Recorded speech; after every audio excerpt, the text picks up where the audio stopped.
حضرت علی سے کسی نے پوچھا، یا علی، آپ کی زندگی میں کوئی ایسی حسرت جو رہ گئی ہو؟ تب حضرت علی نے فرمایا، 2 حسرتیں رہ گئیں، ایک جتنا مجھے علم تھا اتنا کسی نے پوچھا نہیں، اور دوسرا جتنا میں سخی تھا اتنا کسی نے مانگا نہیں۔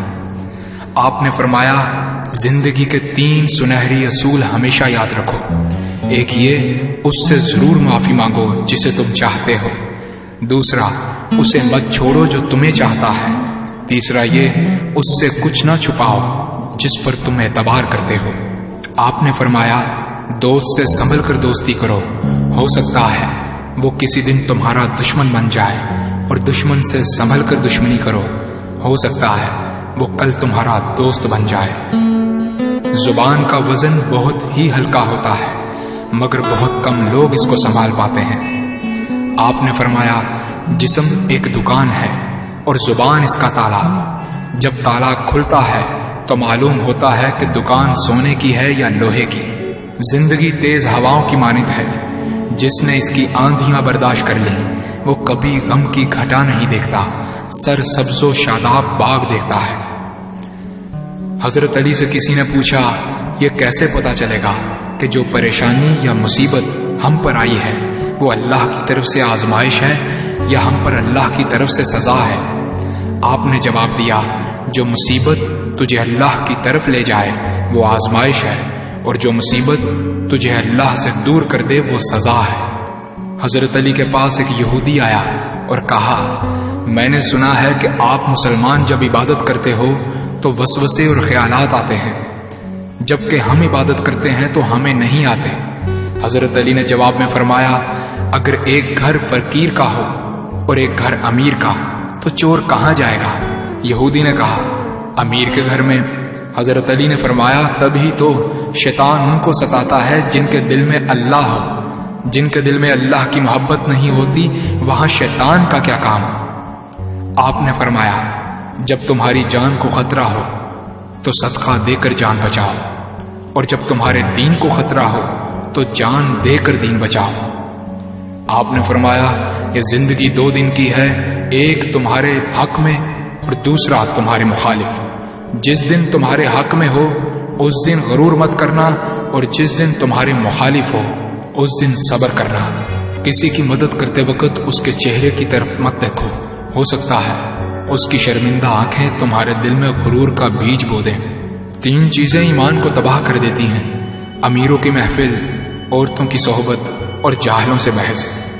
حضرت علی نے فرمایا، جانور میں خواہش اور فرشتے میں عقل ہوتی ہے، مگر انسان میں اللہ پاک نے دونوں رکھی ہیں۔ اگر وہ عقل دبا لے تو جانور، اگر خواہش کو دبا لے تو فرشتے کی مانند ہو جاتا ہے۔ آپ نے فرمایا، اپنے جسم کو ضرورت سے زیادہ مت سنوارو، اسے تو مٹی میں مل جانا ہے۔ سنوارنا ہے تو اپنی روح کو سنوارو، کیونکہ اسے رب کے پاس لوٹ کر جانا ہے۔ مومن کی مثال ترازو کے پلڑے جیسی ہے، جس قدر اس کے ایمان میں اضافہ ہوتا ہے اتنی ہی اس کی آزمائش بڑھتی ہے۔ آپ نے فرمایا، اچھے لوگوں کی ایک خوبی یہ بھی ہوتی ہے کہ انہیں یاد رکھنا نہیں پڑتا، وہ یاد ہی رہتے ہیں۔ آپ نے فرمایا، رزق کے پیچھے اپنا ایمان خراب مت کرو، کیونکہ رزق انسان کو ایسے تلاش کرتا ہے جیسے مرنے والے کو موت۔ حضرت علی نے فرمایا، رشتے خون کے نہیں احساس کے ہوتے ہیں، اگر احساس ہو تو اجنبی بھی اپنے ہو جاتے ہیں، اگر احساس نہ ہو تو اپنے بھی اجنبی ہو جاتے ہیں۔ ایک مرتبہ قصاب آواز لگا رہا تھا، تازہ گوشت ہے لے لو۔ وہاں سے حضرت علی کا گزر ہوا، قصاب نے آپ سے کہا، تازہ گوشت ہے لے جائیں۔ حضرت علی نے فرمایا، آج میری جیب اجازت نہیں دیتی۔ قصاب بولا، میں آپ سے ادھار کر سکتا ہوں۔ اس سے آپ نے ایک بہت حکمت سے لبریز جملہ ارشاد فرمایا۔ آپ نے فرمایا، یہ ادھار میں اپنے پیٹ سے کیوں نہ کر لوں، جس کو میں جنت میں اس سے بہتر غذا کھلا سکتا ہوں۔ حضرت علی نے فرمایا، لفظ انسان کے غلام ہوتے ہیں مگر صرف بولنے سے پہلے تک، بولنے کے بعد انسان اپنے لفظوں کا غلام بن جاتا ہے۔ آپ نے فرمایا، کوئی تمہارا دل دکھائے تو ناراض مت ہونا، کیونکہ قدرت کا قانون ہے، جس درخت کا پھل زیادہ میٹھا ہوتا ہے لوگ پتھر بھی اسی کو مارتے ہیں۔ آپ نے فرمایا کسی کا عیب تلاش کرنے والے کی مثال اس مکھی جیسی ہے جو سارا خوبصورت جسم چھوڑ کر صرف زخم پر بیٹھتی ہے۔ آپ نے فرمایا اچھا دوست چاہے کتنا برا بن جائے کبھی اس سے دوستی مت توڑنا، کیونکہ پانی چاہے کتنا بھی گندا ہو آگ بجھانے کے ضرور کام آتا ہے۔ آپ نے فرمایا زندگی کے ہر موڑ پر صلح کرنا سیکھو، کیونکہ جھکتا وہی ہے جس میں جان ہوتی ہے، اکڑنا تو مردے کی پہچان ہوتی ہے۔ دوست ہو یا پرندہ دونوں کو آزاد چھوڑ دو، لوٹ آیا تو تمہارا، نہ لوٹ کر آیا تو تمہارا وہ کبھی تھا ہی نہیں۔ بادشاہ نے وزیر کو انگوٹھی دی اور کہا اس پر کوئی ایسا فقرہ لکھوا لاؤ جسے میں خوشی میں پڑھوں تو اداس ہو جاؤں اور غم میں پڑھوں تو خوش ہو جاؤں۔ وزیر گیا اور انگوٹھی پر یہ لکھوا لایا، یہ وقت بھی گزر جائے گا۔